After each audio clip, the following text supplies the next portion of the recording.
Welcome to Interfaithing, a podcast for and about Jewish and Christian interfaith families, where we explore the question, why families can embrace two faiths under one roof. I'm Ari, the son of a rabbi, with a degree from the Jewish Theological Seminary. I'm Anna, the daughter of a minister with a degree from the Union Theological Seminary. We were co-teachers together at the Interfaith community in New York. And 1 year of working together led to 15 years of friendship and collaboration. To find us sitting here today, embarking on a new project. Whether you are part of an interfaith family, or you're exploring and interested in how different faiths interact with one another, this is the space for you. Subscribe to guarantee you never miss an episode. And help us spread the Torah and gospel of interfaith wisdom far and wide. And you'll also gain access to exclusive content like our holiday live stream events. We hope you enjoy every episode. Listen at your own pace. Share with a friend. And don't forget to subscribe. This episode, we are unpacking the myth of, it will confuse the kids. What's going to happen? They'll never know the difference between Jesus and Moses.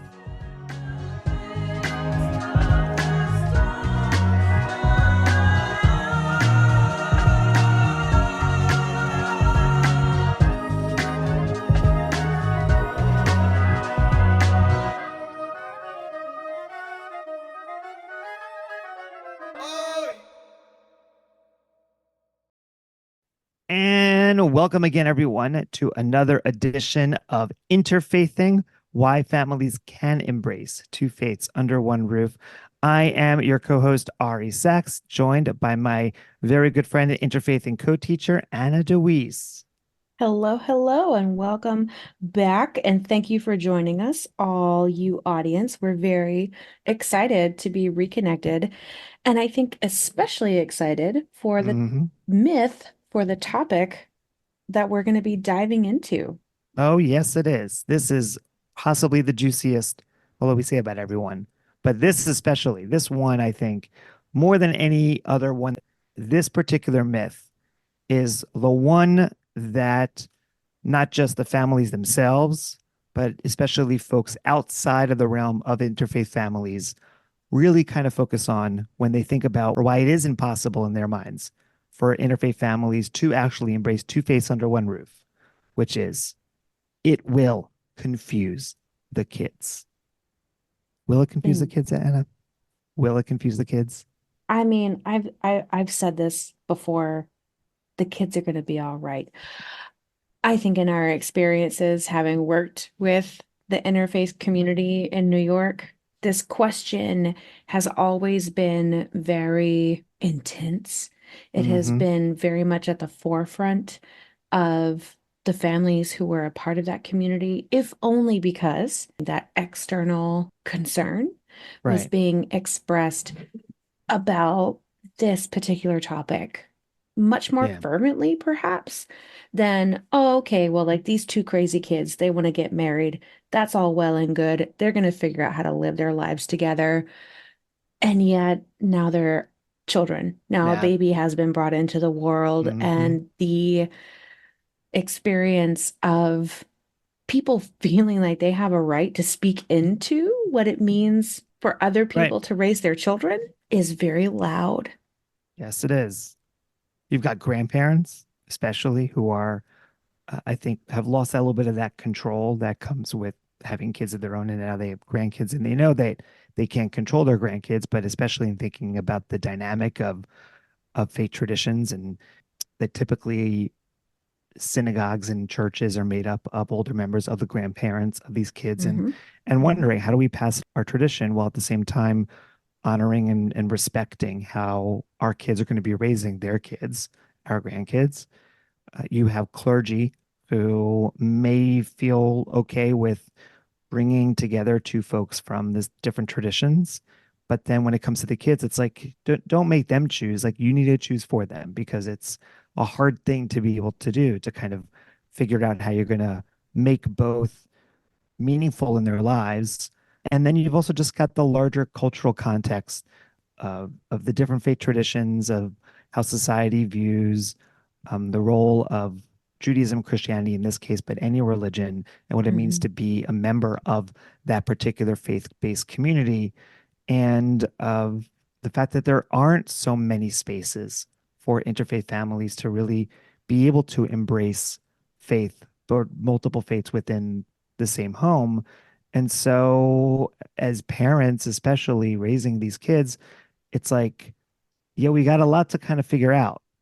And yet, I think that I know I speak for our time learning together, working together at the interfaith community, but then throughout the past number of years, as we've had conversations, Anna, and done our work, in different spaces and places with these families, is that there's really some amazing opportunities Hmm. for these kids to take advantage of, and for families to take advantage of, that comes when you're willing to take that leap to embrace both faiths within the context of a single family, and especially for the kids.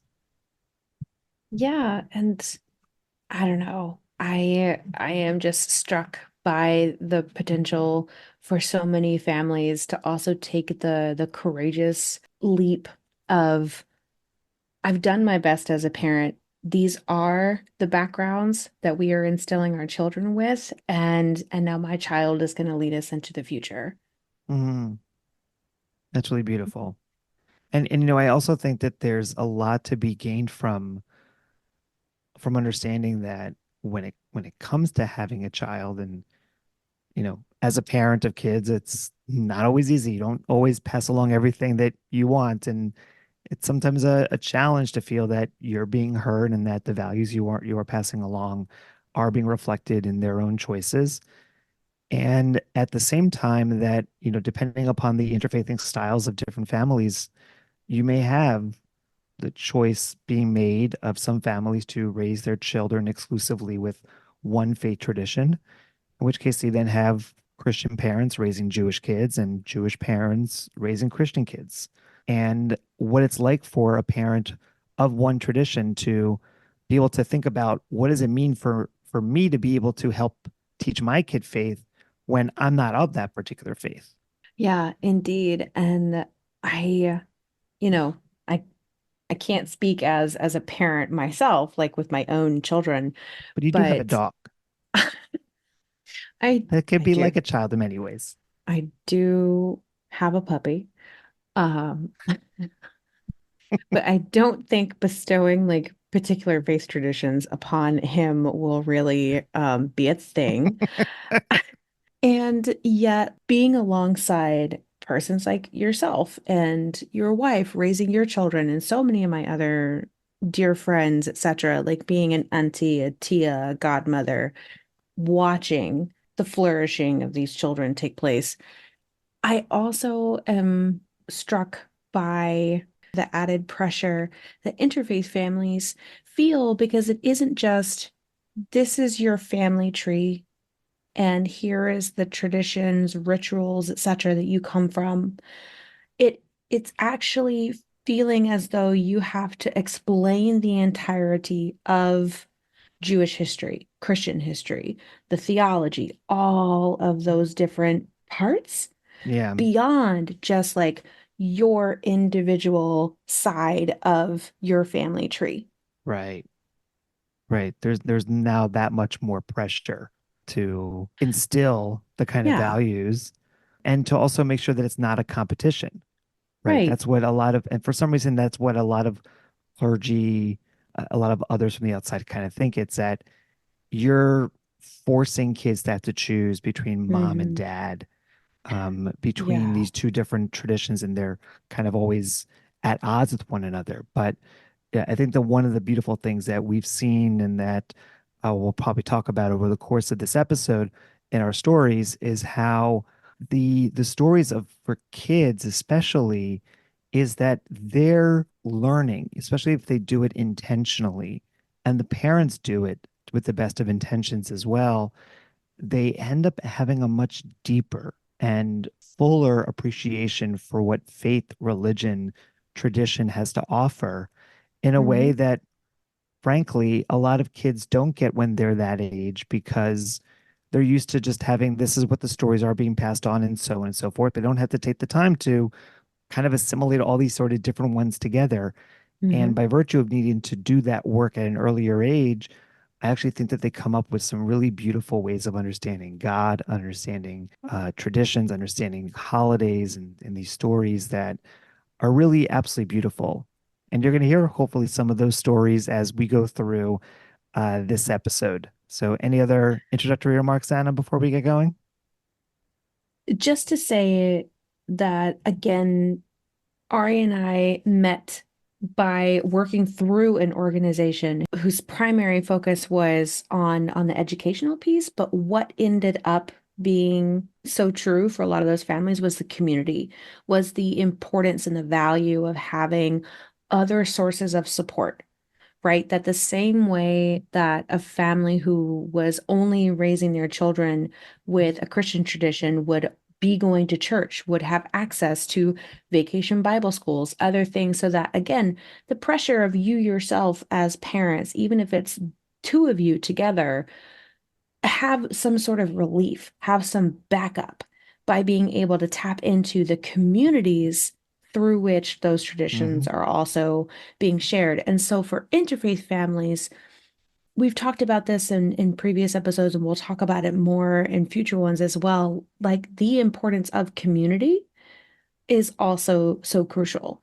Like Right. parenting is such an intimate venture, right? Like it's Hmm. you and your partner, you and your immediate family members, like doing your best to raise them to be good people. And that sources of support and access to community, especially when it comes to wanting to share your traditions and to want to tap into something like your faith background is so Hmm. important. Is so, so important. And so I Yeah. think, kind of as a segue to the story that I am sharing first, that's coming from our IFFP folks, the Interfaith Families Projects, that's just kind of an important, Yeah.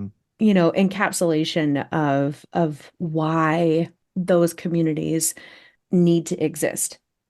Right. And I know that one of the things that we are looking to do here is to help highlight those communities that are already out there, like IFFP, IFC, Interfaith Families Project, Interfaith Community, the Chicago School, but also that hopefully interfaithing this podcast can be another place where community can be built.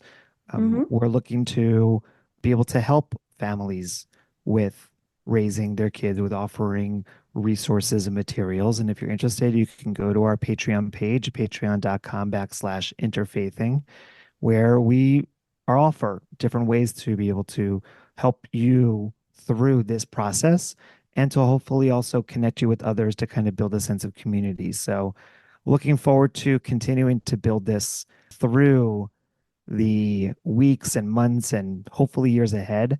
And with that, we're going to get going with this particular episode, which again, very juicy one. And so looking forward to it. For those who are new to the podcast, the first story will be offered by Anna. I have not heard this before, and then I will offer my hot take on it. And then the second story I will share, Anna will offer her hot take on that. That'll be part one of this episode. And then part two will be dropped next week with a similar structure. And so, with that, let's get ourselves going. So the story I want to start with comes from Reverend Sam Gonzalez Block and Rabbi Debbie Reichman and their conversation together. And so for a little bit of background, and Reverend Sam will say more about this as well, she is the child of an interfaith family who is now an ordained minister. And so in this conversation, Rabbi Debbie, they're close colleagues. They know a lot about one another. Their conversation was just really beautiful in the way that they talk to one another about their backgrounds. I'm looking forward to it. Can't wait to hear.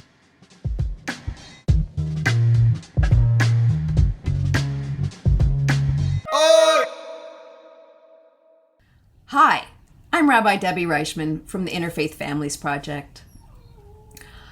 I became a rabbi to serve interfaith families and communities specifically. Debbie, you have to tell them a little more about that. It's a pretty amazing story. Well, you mean most rabbis don't do that? So I was an attorney, I was a lawyer, and that was not working out for me. And I had the good fortune of running into an old friend, actually my college rabbi, Rabbi Harold White, who saw me and said, Debbie, you can't be a lawyer anymore. This is just not good for you. And he said, actually, come work for me. He worked at the university at a campus ministry, an interfaith ministry. And I thought it was a weird request, but I also knew I couldn't be a lawyer anymore. So I went to work for him in this interfaith setting, and it was absolutely amazing. I loved learning about all these religions and being able to talk theology, but also be spiritual every single day. But one thing happened was I saw these students that would come up and say, I'm from an interfaith family, but I don't know part or all of half of my traditions. It was difficult. My family was shunned. And I said, that's so unfair. And it occurred to me that there was a space that I could serve, because I really cared deeply, to be a rabbi for these families and say, don't change who you are. I'll meet you where you are, and I'll be a resource for you, and I will help you in life's way. I will be that rabbi for an interfaith family. I'm glad you did. Me too. And hello, my name is Reverend Samantha Gonzalez Block from the Interfaith Families Project, and I am an ordained Presbyterian minister from an interfaith family myself. Okay, that is really not common, Sam. Can you tell? I'd like to hear more about that. We're secretly everywhere. So I grew up, my father is Jewish, my mother is Presbyterian, and I grew up in an interfaith, intercultural home. So many religions and many languages, and we used to call interfaith dialogue dinner. But we grew up being raised in both. My father shared his tradition with us, my mother shared her tradition with us, and it wasn't a family where we decided to choose one or the other, but my parents wanted to raise us with a knowledge and appreciation and a connection to both traditions. And that's what they did. And for me, it was really a blessing, because I grew up getting to ask questions that I might have not asked before. Absolutely. I didn't just take things that I heard for granted. I wanted to know why and how. And I think that curiosity I carried through to my church confirmation, to my Jewish bat mitzvah, to studying religion in college, and then eventually into the ministry. I knew that I wanted to also work with interfaith families and help guide them on their journeys. And that's why I think it's amazing that we found this place, the Interfaith Families Project, to work alongside each other. And we get to serve, over 100 families every day here in the DC area and all over the world, helping to guide them and walk alongside them as they are navigating life's milestones and life's big questions.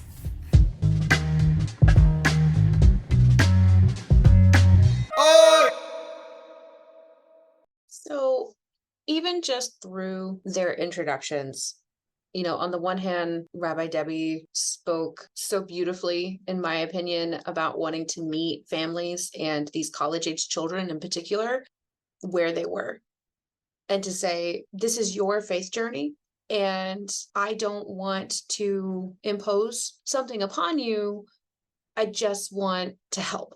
And so I'll be that rabbi.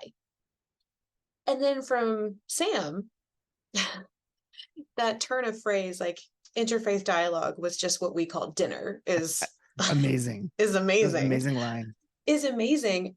And to then hear, even just in this introduction, how empowered she felt throughout her childhood, and then to speak in her confidence as someone who did ultimately decide to seek ordination in one of the Christian denominations, and yet still have an attachment to her interfaithness. Right. And the respect that she has for both of the traditions within her family. It's an element to this as well, is that what for some interfaith kids is normal, right? Having interfaith dialogue at the kitchen table. For others, how is that even possible? Yeah. And I think that one of the most important pieces to this question is how much of a role parents play in the education of their child. So I heard, that great line from Reverend Sam of the Interfaith Dialogue was our kitchen table, that both of her parents were knowledgeable enough or wanting to learn enough to be able to bring up the topic at the kitchen table and talk about it. Yeah. And I heard on the other side from Rabbi Debbie, a little bit insofar as that the kids who were approaching her, the college students who were approaching her, did not really know much about their traditions. Perhaps that was because of that interfaith background in which the parents were not sure how to be able to do it. Mm-hmm. Kind of the larger question about who marries somebody of a different faith background. What is the sociology around that? The markers of identity that lead someone to make that choice. We know that a lot of it is not about faith at all. And that if you want to marry somebody of a certain faith tradition because it's important to you to be able to pass along that tradition, that is a factor as to why people marry somebody of the same faith. Right. And so the question is, for an interfaith family, is it, when the parents came together, is it that faith drew them together in a way where it was the other person's faith that actually was something that attracted them and they Right. wanted to learn more? They were really into that. And for others, it was not even necessarily a question until the time in which kids are born. Exactly. Right? And that's when it starts to kind of really come as, what do we do about the education of our kids? Those who are from the same faith tradition, meaning of endogamous marriages. They're also kind of looking at that education of the child to be raised in some element of faith around the time that they want to go to school, but that they have many resources. You got synagogues, churches, preschools, day schools, Catholic schools. You've got all these different institutional structures that give families who choose one or who are of one the ability to be raised in a faith that the parents may not be able to do themselves. And so I think a part of this whole story with Reverend Sam and Rabbi Debbie is that we're also looking for the institutional support, or I should say families are looking for the institutional support to be able to help educate their kids in a way that is respectful and understanding of their interfaith background. Exactly. And Sam also essentially said, I didn't take anything about my two faith identities for granted. Right. And it created a scenario, at least in her household, where she was very curious. And she was supported in being able to ask those questions, right? Like, I'm sure you as a parent can speak to the experience of having a little one come up to you and just start with a question, and then you provide a response and they say, why? Mm-hmm. And then you offer another response and they say, but why? Why? Why? And we would get that in our that's classroom. A pretty good imitation of my kids, actually. So I appreciate you sharing that. And even in our classroom setting, right? Like we would face that, especially from the littles. Those blessed, 5 and 6 year olds who wanted. They just want to know. They just want to know. Exactly. They're little sponges at that moment. And so they're so willing to be engaged. And when an adult takes them seriously, like Rabbi Debbie was saying, meet them where they are and just let them have their questions as opposed to being cut off or hearing the response of, because I said so. Yeah. And that's, again, I don't want that to sound like a judgment either, because it's just very circumstantial. What do you mean by circumstantial? Like sometimes I think there are like moments when you're dealing with children that, for the sake of safety and other things, that, you might just have to say like, well, because I said so. Well, but I think that the point that you're also raising here, though, is that when a parent is saying, because I said so, or this is what the answer is, there's an element of, I don't know. Yeah. And I don't want to admit that I don't know. Yes. Or, maybe more giving the benefit of the doubt to all parents, including myself, and is that, like, you don't need to answer all the questions all the time. So it's like, I need to give you something so you can be able to hold on to it. But I think there is an element for parents of the fear, one, of not knowing something for your kids, especially when they look up to you, or that, especially they get to a certain age, they throw it back in your face that you don't know something, right? Mhm. We're always kind of like pushing a little bit. And second, let's say we're talking about Moses going up to Mount Sinai just as a story, right? Mhm. And then the child says, so Jesus was on Mount Sinai, right? Right. That moment, especially as thinking of it as like a Jewish parent and an interfaith relationship, which again, I do not have that particular experience, but I could imagine that the concern is, oi, they're getting it wrong. Or Right. that from an educator's perspective, looking at it from the outside, saying that's not good to be kind of syncretizing the different faiths for like this kid. And it's ultimately confusing them when really Mhm. kids are so, like you said, sponges. They soak everything up. They will combine and mash different things together. It doesn't matter if it's one faith, two faiths, math, science, English. It doesn't matter. That's Yeah. how people learn. But as Mhm. adults, we get stuck Yes. in how we know things. And then when someone challenges it, it's hard for us to let that go. Exactly.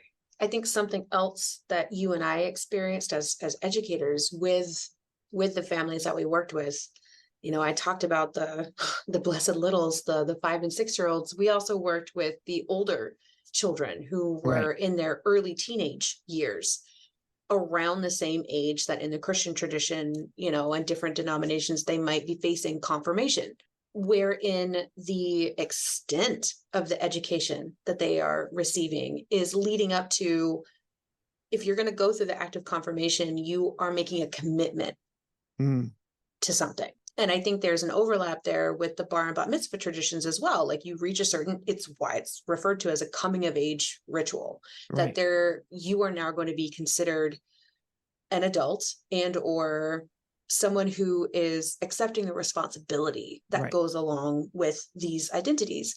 And so working with kids at that age range, we could go deeper with them. And I feel like also what we experienced at times was the concern from the parents of, the parent, am facing a lot of external questioning that to Mm, them very clearly also felt like judgment. And so pressure could very easily be placed on the child to have to prove something. right. Like, you need to be able to make a definitive statement about something because you're reflecting me. Right. And so when Rabbi Debbie was also like sharing part of her background, that's where I saw the students that she was engaging with were not necessarily students or young adults who hadn't been given any education, but also perhaps who had felt that kind of pressure. I think she even used the phrase like, my family was shunned. That is a big Yeah. That's a hurt. big deal. That is That's a a big big hurt. pain point. Yeah. And so to be received by someone in her position and saying, let me just meet you where you are so that you can ask your questions, explore the things you want to explore.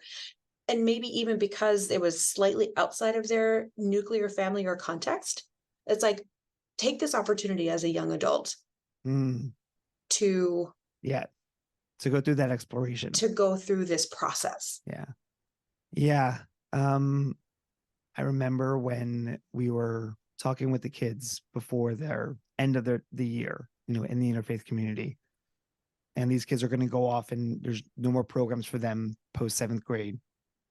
One of the biggest questions was, do I have to choose? Mm-hmm. Do I have to choose being Jewish? Do I have to choose being Christian? Can't I just be interfaith? And from what I recall, and you have more experience in terms of more years working with them, that the majority wanted to just not choose. They wanted to just be themselves, to be interfaith. And that doesn't mean that one loses out to the other. It doesn't mean that it's a third way. It means that they appreciate or they're holding both Mm-hmm. pieces of their identity that have been passed along to them as something that is meaningful. I'm thinking of the particular passage of the Shema in Deuteronomy, which is the core dogma, if there is a dogma in Jewish life, of Hear, O Israel, the Lord is our God, the Lord is one. And in that paragraph in Deuteronomy, that it speaks about Ve'ahavta et Adonai Elohecha, that you shall love the Lord your God with all your heart, with all your soul, with all your might. And that by virtue of that love, you shall Vishinantem levanecha v'dibarta bam, that you shall pass along, teach your children, and you shall speak of it with them. And that, I think, is sort of the essential issue here, is that if we love our traditions, and by extension, love God, then don't we want to be able to pass that along? Don't we want to encourage our children to be able to explore within our traditions what it means for them, and that they'll find their identity as they continue that exploration? Yeah. Reverend Sam did not mention it in this one story, but she became a bat mitzvah much later on in life as she was going through her process. So it doesn't mean it all has to happen at once. And it doesn't mean that it has to be even, right? Being fair is not the same thing as being even. But fair in terms of religious education and being there for the kids is centered on the willingness to accept that they have access to these faith traditions and to allow them the opportunity to be able to do that. And I think that that is ultimately going to benefit the kids. In fact, it will confuse them less, because otherwise they have to choose almost like one over the other, like daddy or mommy or mommy, or daddy, or whatever it is, that it's one, that we're not the other. And it can create like a more challenging dynamic within the family to simply say that, we're going to go with one and not going to go with the other. And I'm not saying that as judgment, because as we said before, this is a space to hold all the different ways of doing interfaithing. But it is to say that the choices that we make as adults for our kids, by virtue of whatever our stuff is, whether it's our own understandings of what faith looks like, of what the traditions are we want to pass on, of the traditions we're willing to let go, it impacts the kids. And Absolutely. so should we use, or could we use, the traditions that they are part of to help them grow? This conversation has always felt so important. And I know that is, part of the reason why I stayed with the interfaith community as an educator for what became 9 years, like basically the entirety of my life in New York, included working with these families. And it was one of my other co-teachers who said so succinctly, but so beautifully, that the goal was to empower them with knowledge. Yeah. Right. And this individual at the time was a rabbinical student at the Orthodox seminary. Right. And even from his position, and he was very clear at the time that an intermarriage was not something that he would choose for himself, but he didn't want to be a part of the approach to interfaith families who would simply wag their finger and say, you can't do that. Right. If the children are not being taught, then the traditions will be lost, right? Like you can hear that concern. And I believe I felt that from you also, right? Like even the willingness as educators to step into that role in supporting the interfaith families, it always felt very precious to me. And in the classroom, I always told the kids that it was okay to not know, that they didn't need to have everything figured out, that they were only still just kids. Right. And that if there was something that they felt connected to at this stage of their life, to lean into that, like that was okay. And also recognizing that certainly in a way that I never experienced as a child growing up in a singularly Christian household in the South in a particular denomination, that they did already feel guilt. They felt this worry. They felt this, but I'm going to do something wrong.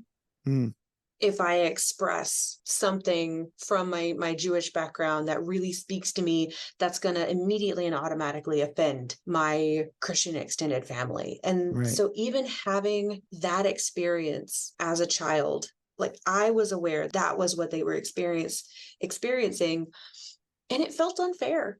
Mhm. And it also became my goal, like my other co-teacher, to say, then I want to empower you. To have that knowledge. And to also then Yeah. say, you may go off to college and I'm not necessarily going to know how you choose to live your life. And Right. I also have to be willing to let go as an educator, because it isn't about me. It isn't about what I think is best. It is simply about starting them on a path. Yeah. It's about giving them the tools to be able to figure things out as they go. And I Yeah. think that's what we always try to do. All Indeed, right. it was. Sounds good. Are you ready for our next story? Yes. So this particular story that I'm about to share comes from Kate and Marielle, who we have met before. We originally met Kate and Marielle Schneider in part 1 of myth number 1. Judaism and Christianity do not mix. They're too different. Kate is studying to become an Episcopalian priest, and Marielle grew up in a traditional Jewish household. And one of the reasons I love the story is because of one of the metaphors for teaching kids, especially the young ones. Are they able to handle both religions? And I think that the metaphor will speak for itself, that any parent of young children totally understands.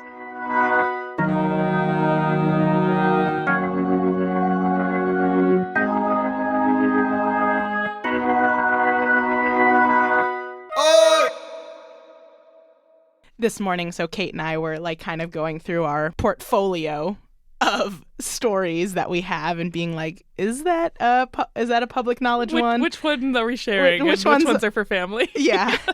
And the one that I'm about to share, we didn't even talk about because I'm just reminded about kind of a surprising clergy reaction at the very beginning of our relationship. Mm-hmm. In our 5-year relationship, we've had many a clergy reaction. But this one in particular was, you know, we started getting more serious and wanting to be committed to one another. And I had at that point been to church because Kate's job was with the Cathedral of Long Island. So I had gone to church for... It was like a holiday party. Yeah, there was an even song, so there was a service beforehand, and then it was our holiday party. Right. So I got triggered in church, and that was when Kate and I were... That's when I was like, we need some intervention. I think we need some third-party clergy help. So our first stop, we actually asked for help from Kate's colleagues, trying to find who are obviously priests and well connected with clergy from different religions.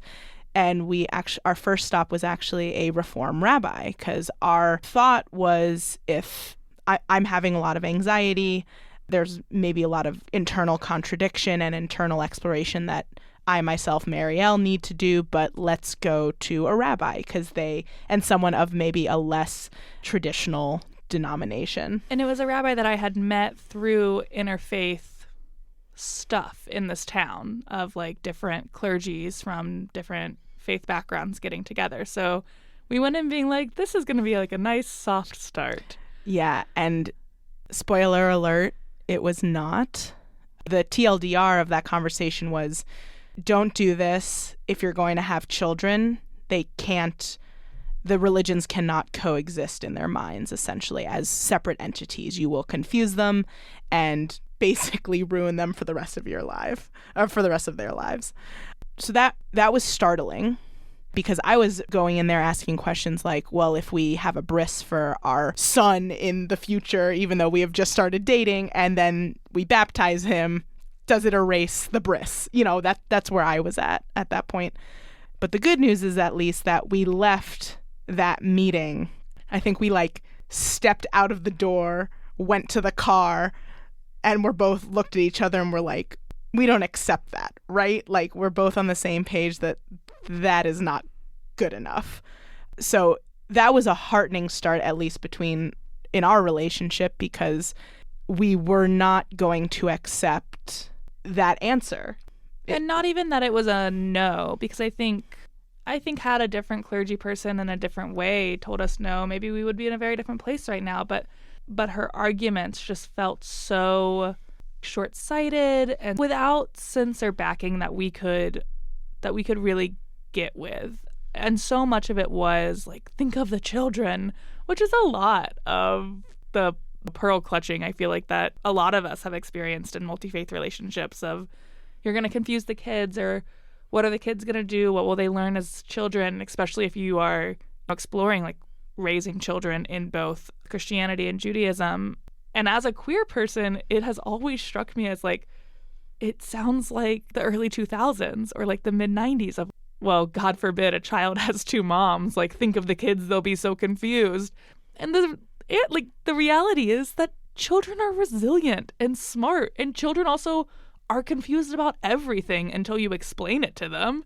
So in reality, like, we as adults need to start doing the work to unpack and to think about, what does faith mean to us individually and as a family, and be ready to explain that in the same way that you have to explain potty training or algebra. Like, kids don't know things until you teach them. And it's just a different way of looking at faith and faithful families.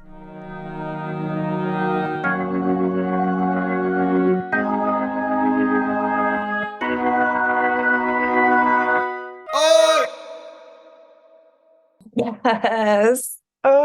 So I just love that image of training your kids to be able to handle two different faiths. It's like potty training. It's like, you just gotta, here it is, figure it out and try to make it work. Yeah. When we project anxiety onto kids that they can't handle it, I think what we're really saying is that we as adults cannot handle it. If I totally agree. Individual, if a clergy person, if a teacher says it's not possible, it's because they don't think it's possible, or they're confused about it. And then they're projecting that fear onto what the children might experience. Yep. Yeah, that's it. Yep. And I'm only adding to that sentiment because I was hearing the exact same thing in what Kate and Muriel were expressing. There's this element of, that's putting me outside of my comfort zone, and I don't want to have to do the extra work to try to figure this out, to try to make sense of it. And so I'm going to make it about the kids, to try to frame it in a, like, look at me being protective, look at me being thoughtful because I'm worried about the children. But again, that like stands in such stark contrast to what I think almost all of us have probably experienced as human beings. Like, the kids are going to be all right. Yeah. Human history has gone ahead and moved forward, progressed, brought us to this point. And lots of times that included kids doing things differently than their parents, than their elders, going ahead and being brave and trying something differently. Right. And to kind of build off of that notion of, we don't really know how to handle it, is that fear of, they're going to be going off and doing something brave. They're going to go and live a life that is not the kind of life that I raised my child to be. Yeah. Parents, people who are getting married and thinking about like having families and them being the ones to bear some responsibility for the continuation of tradition of fill in the blank. That anxiety has always been there. Right? Because we have these examples like throughout writings. There is a similar sentiment like in parts of the Christian scriptures as well, where in talking about like who you may be married to, like ultimately kind of what Jesus and Paul and some others say is, your righteousness is what matters. Because if you are solid if you have that center, that groundedness, if your faith is rooted where Right. it is firm, regardless of who is influencing you from the outside and whatever context you find yourself, including your marriage, your faith is not going to be shaken. Mm, It will be strengthened. right. We're not doing couples therapy here. We're not talking about like marital therapy. Like we're Right. definitely it's above our pay grade in many ways. But that if you have a strong relationship with someone, then you're going to be able to figure out how to be on the same page when it comes to your kids, Mm-hmm. knowing that there are going to be plenty of times in which, you might mess up and then you have to figure that out. If you don't have that strong of a relationship, regardless if it's intermarriage, no intermarriage, whatever it is, it's going to be difficult to be able to really help educate your children in a way that there's not going to be that element of confusion as to what is right and what is wrong. I'll give Mhm. one kind of very brief, for instance. You have two individuals of one faith tradition who get married. They belong to the same denomination. They do the same practices, but one believes in God and one doesn't really believe in God. Or one has like this really kind of clear faith in God and the other one really struggles with it. If the couple isn't on the same page as to how exactly are we teaching our kids about God, that would also lead to confusion. But we're not talking about that because it's assumed that if you marry somebody of the same faith, same denomination, that all these questions are already answered when it's not. I think we talked at some point about how there are a lot of different versions of intermarriage out there. My favorite example is, intermarriages of like an Eagles fan with a Dallas Cowboys fan. Like, Philadelphia Eagles and Dallas Cowboys just don't mix. So how do you kind of manage all those sort of different things is very, very important. And this is just another level to it. And I actually think that kind of to a point that we've talked about before, that if you are in an intermarriage and you're trying to make it work, it's going to take work. And in a certain sense, because it takes work, you're going to be better at it than if you're in a relationship with someone where it's like kind of assumed. It's like, oh, Christian, Right. Jewish, like, yeah, we'll do this thing. We don't have to really talk about it because it's already happening. Right. And again, we're not couples counselors. And we're also not saying that there are only certain ways to be married, that if you fall into this category, then your experience is definitively going to be X. Of course, we're not. But I mean, like, let's be honest, there is a higher likelihood when there are a lot of similarities in the backgrounds of two people who are joining their lives together. It's just easier to take Mhm. things for granted rather than very actively have to face questions and coming to sometimes compromise and other times just the openness of learning a completely different way of experiencing life and what that means to share it with another person. And on top of that, to then bring children into the world and then Yeah. have to make choices, not just about yourself and not just about what would be comfortable if it were only the two of you as a couple, but including the opportunities to give a child a foundation that also doesn't confine them to a particular way of living it. To learn is to challenge yourself. To stop learning is to take everything for granted. Yeah.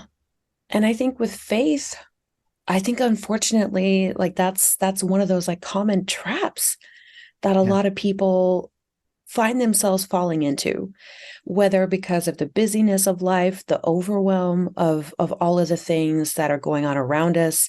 We find ourselves in an age of hyper access to information.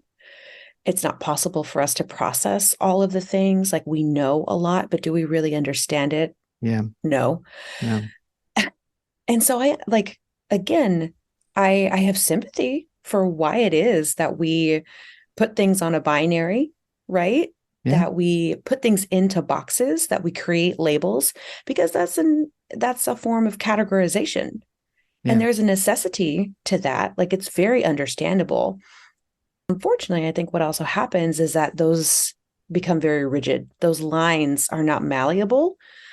And so there is no longer like flow and a willingness to be flexible and to shift and change when the circumstances do. And so that's where we find these much more hard-lined, I can't handle this. I can't face this question, because in some ways you've allowed yourself to become too rigid.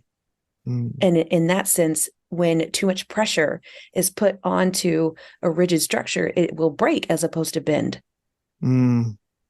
Amen to that. Amen to that.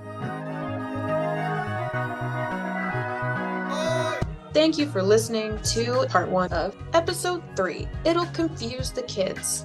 We hope you learned and laughed with us. Be sure to subscribe so you don't miss part 2. We want to thank our supporters and contributors, our families, and all of our featured storytellers. We also want to give a special shout out to our composer and music producer, Pablo Langain. Subscribe, share, leave a review, and send us a message. We would love to hear your feedback and to learn more of your stories. Find us on any of your podcast platforms to subscribe, and you can also find us on interfaithingpod.com. Like and follow us on Facebook and Instagram. And if you really like what you hear, please consider supporting us financially at patreon.com/interfaithing. So until we meet again, take care Stay curious, and keep keep interfaithing. interfaithing.